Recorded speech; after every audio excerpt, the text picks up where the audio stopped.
يا أيها الذين آمنوا كتب عليكم الصيام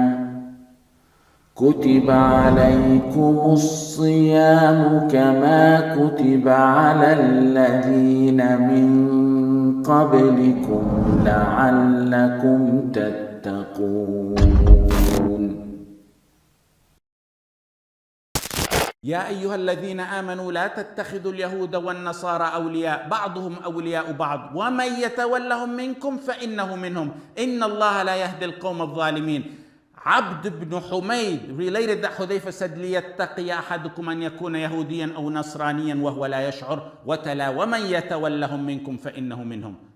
Hudayfa said, one of you fear becoming a Jew or Christian without perceiving, and he recited, وَمَنْ يَتَوَلَّهُمْ مِنْكُمْ فَإِنَّهُ مِنْهُمْ. Whoever beloyals them is one of them. You know, in simple terms, what he's trying to say? He's saying negating your wala and bara will take you out of Islam without you perceiving it. يَا أَيُّهَا الَّذِينَ آمَنُوا لَا تَتَّخِذُوا بِطَانَةً مِّن دُونِكُمْ. Whoever knows La ilaha illallah, believes in it, knows its meaning, automatically loves it and loves its people and despises its enemies, the enemies of La ilaha illallah, and without that there's no iman. Among the mufassirin are those who considered deficiency in wala and bara mischief on this earth. وَإِذَا قِيلَ لَهُمْ لَا تُفْسِدُوا فِي الْأَرْضِ, when it's said to them, stop making mischief on this earth, stop spreading corruption in the land, what do they say? We're peacemakers. Among the various narrations and interpretations, Ibn Kathir rahimahullah ta'ala and others chose that mischief, corruption, fasad on this earth in that verse is negated in wala and bara, deficiencies in wala and bara.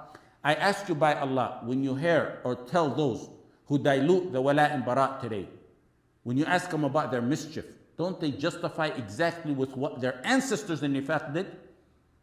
Global peace, tolerance, brothers in humanity, interfaith, Abrahamic faith.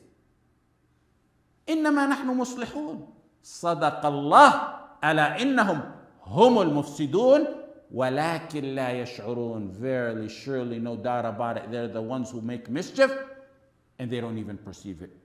والذين كفروا بعضهم أولياء بعض إلا تفعلوه تكن فتنة في الأرض وفساد كبير. The disbelievers are allies of one another. And if you Muslims don't do it, there will be fitna and oppression on this earth. Great corruption and mischief on this earth. إِلَّا تَفْعَلُوهُ. If you don't do it, if you don't do so, there will be mischief. Do what, Ya Allah? Become allies and adhere to wala and bara as it was taught by Rasulullah sallallahu alayhi wasallam. Verse after verse, by Allah, you can write volumes on the verses of wala and bara, whether direct in meaning or implied in meaning. Hamad ibn Atiq rahimahullah ta'ala accurately said, after the obligation of tawheed and prohibition of shirk, there's no concept in the Quran that has more clearer proof than wala and bara. The Messenger sallallahu alayhi wasallam summoned the son of the head of the hypocrites. He told him, what do you think about what your father's been saying? Abdullah said, what is it my father's been saying? May my father and mother be ransom for you, O Rasulullah sallallahu alayhi wasallam. He said, لَإِن رَجَعْنَا إِلَى الْمَدِينَةِ لَيُخْرِجَنَّ الْأَعَزُّ مِنْهَا الْأَذَلُّ. He's saying, when we return to Medina, the honorable will definitely expel the inferior. Abdullah said, صَدَقَ وَاللَّهِ يَا رَسُولَ اللَّهِ أنت والله الأعز وهو الأذل. Abdullah said, O Messenger of Allah, by Allah he spoke the truth. You're the one with honor and he's the inferior, despised, low one. Wala and bara at its best. O Messenger of Allah, the people of Medina know. They know before you came here, there's no one more obedient, more dutiful to his father than I was. But now if it pleases you, O Messenger of Allah, I will sever his head. Wala and bara. The Messenger sallallahu alayhi wasallam said no. When Muslims returned from that trip to Medina, Abdullah took it upon himself to stand at the gate of Medina with his sword drawn over his father's head, and he said, today you will learn who is the honorable and who is the low one. By Allah, you will not enter Medina until the Messenger sallallahu alayhi wasallam gives you permission. as a leader of the tribe of the Khazraj, he began to scream. He said, "Oh Khazraj, my son is preventing me from entering my home." The son said, "You will not enter without the permission of Rasulullah sallallahu alaihi wasallam." And then the word reached the Messenger sallallahu alaihi wasallam, who said, "Tell Abdullah to allow his father entry into Medina." Wala' ibn Bara' caused one of the most dutiful, obedient sons to revolt against his father for La ilaha illallah. And the examples on that are numerous. There's strong wala' and bara' today. Everywhere you look, there is wala' and bara'. The problem is the wala' and bara' is on other than La ilaha illallah.